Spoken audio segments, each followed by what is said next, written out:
এক গাছের নিচে ফলের মেলা। পাখি আর শিয়াল শুরু করল খেলা। একজন তাড়াহুড়ো, অন্যজন ধীর।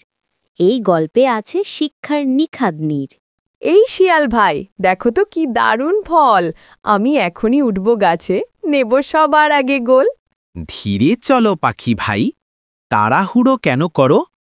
গাছে ফাঁদও থাকতে পারে, আগে একটু ভেবে ধরো। তুমি থাকো নিচে, ভয় পেয়ে বাঁচো। আমি তো দারুণ চঞ্চল, দেখো কেমন নাচো। তাড়াহুড়ো করে পাখি গেল গাছে, অচেনা ফাঁদে পা দিল কাছে। ছটপট করে জাল হয় শক্ত, ভয়ে কাঁপে পাখি, মন হয় অস্থির। আহ, বাঁচাও শিয়াল ভাই, আমি জালে পড়েছি। বলো তো ভাই, এখন বুঝলে তাড়াহুড়োর ফল কি হয়? ভুল করেছি শিয়াল ভাই, আমাকে বাঁচাও, না হলে শেষ। শিয়াল তখন করল মুক্তি, দেখালো বুদ্ধির ছাপ।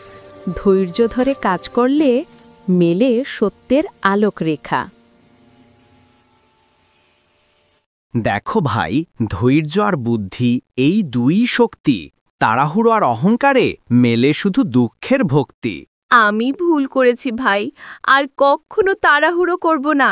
ধৈর্য ধরব, সতর্ক থাকব, এই প্রতিজ্ঞা করলাম।